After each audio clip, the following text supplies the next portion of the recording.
Você já percebeu que talvez a dor que te destrói no meio da madrugada não tenha relação com a pessoa que foi embora? Talvez não seja sobre ela. Talvez seja sobre a versão dela que você criou dentro da sua cabeça.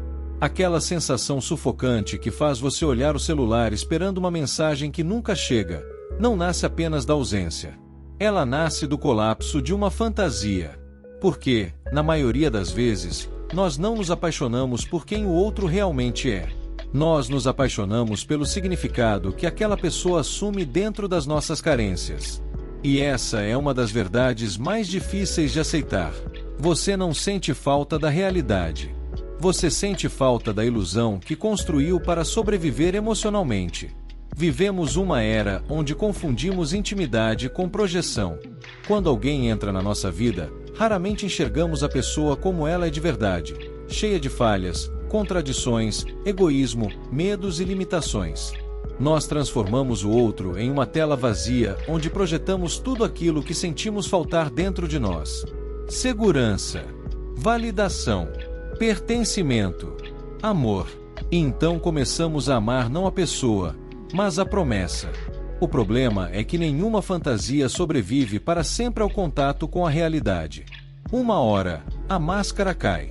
Uma hora, os sinais ficam impossíveis de ignorar. E quando isso acontece, a dor que sentimos não é apenas o fim de um relacionamento. É o luto por uma história que nunca existiu fora da nossa imaginação. É por isso que dói tanto. Porque você não perdeu apenas alguém.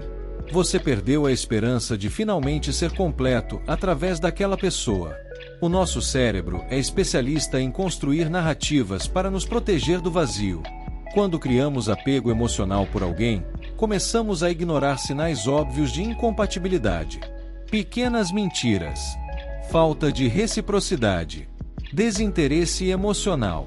Distância afetiva. Nós vemos tudo isso, mas escolhemos interpretar da forma mais confortável possível. Porque encarar a verdade exigiria enfrentar algo ainda mais assustador: a solidão. E muitas pessoas preferem viver dentro de uma mentira emocional do que encarar o próprio vazio. Pense em quantas vezes você justificou comportamentos que te feriam.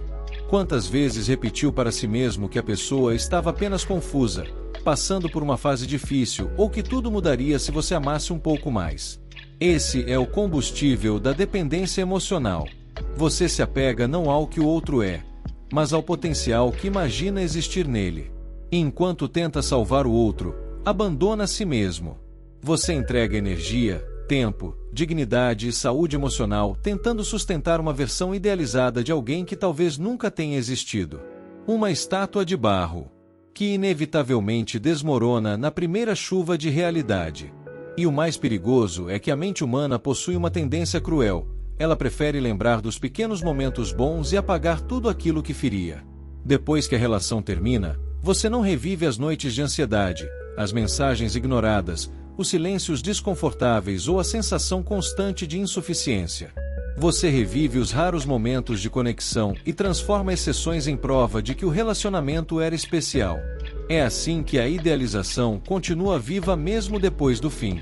Você cria um museu emocional dentro da própria cabeça e passa a visitar as lembranças como alguém que tenta desesperadamente ressuscitar uma versão romantizada do passado. Mas o passado não volta. E talvez nem devesse. Porque muitas vezes aquilo que você chama de amor era apenas apego ao sofrimento conhecido. Existe uma diferença gigantesca entre amar alguém e precisar de alguém para anestesiar o próprio vazio. Só que poucas pessoas têm coragem de fazer essa distinção. Porque admitir isso significa aceitar que talvez você tenha permanecido anos em uma relação não por amor verdadeiro, mas por medo. Medo de ficar sozinho. Medo de não ser escolhido novamente. Medo de perceber que a própria vida perdeu sentido fora daquela dinâmica emocional. E é exatamente aí que nasce a dependência afetiva. Ela faz você acreditar que perder alguém é perder a si mesmo. Só que ninguém deveria possuir esse poder sobre a sua identidade. Muitas vezes, essa pessoa inventada é construída a partir das suas próprias feridas. Talvez você tenha aprendido desde cedo que amar significa suportar dor. Talvez tenha crescido acreditando que precisa conquistar afeto através do sacrifício. Então você passa a romantizar migalhas. Passa a chamar ansiedade de paixão, instabilidade de intensidade, dependência de amor. E sem perceber, transforma o relacionamento em uma tentativa desesperada de reparar a própria história. Você começa a tolerar coisas que jamais aceitaria se estivesse emocionalmente saudável. Aceita ausências, falta de reciprocidade, frieza, descaso. E faz isso porque acredita que, se insistir o suficiente, uma hora será amado da forma que sempre sonhou. Mas amor não nasce da insistência. Amor não nasce da humilhação emocional. E, principalmente, amor não nasce da necessidade de convencer alguém a ficar. Quando uma relação exige que você se diminua constantemente para mantê-la viva, o que está sendo preservado não é o amor. É apenas o medo do abandono. E o abandono mais perigoso não é quando alguém vai embora. É quando você abandona a si mesmo, tentando impedir que o outro vá. É por isso que o fim machuca tanto. Porque o que morre não é apenas a relação. O que morre é a fantasia de que alguém finalmente salvaria você de si mesmo. E então começa o luto. Mas não o luto pela pessoa real. O luto pela versão dela que existia apenas dentro da sua cabeça. Você revisita mensagens, memórias, conversas antigas. Como alguém que insiste em visitar o túmulo de uma fantasia, esperando que ela volte à vida. E talvez a parte mais dolorosa seja perceber que, no fundo, os sinais sempre estiveram ali. O distanciamento, a falta de esforço, a ausência de profundidade, as promessas nunca cumpridas, o desconforto que você tentava racionalizar. Você viu tudo, mas escolheu permanecer. Porque quando estamos emocionalmente carentes, a nossa mente troca a verdade por esperança. Qualquer migalha vira prova de amor. Qualquer gesto mínimo vira motivo para continuar insistindo. E assim vamos nos afastando da realidade. A maturidade emocional começa exatamente no momento em que a idealização termina. No momento em que você finalmente olha para a realidade sem filtros, sem justificativas, sem maquiagem emocional. Porque quando as lentes da carência caem, você começa a enxergar algo desconfortável. Talvez aquela pessoa nunca tenha sido quem você acreditava. E isso assusta, mas também liberta. O real pode decepcionar, mas é o único lugar onde relações saudáveis conseguem existir. Não dá para construir uma vida inteira em cima de uma miragem. E talvez o que você chama hoje de saudade seja apenas abstinência emocional. Um vício na expectativa. Na adrenalina de esperar que alguém finalmente se transforme naquilo que você sempre quis.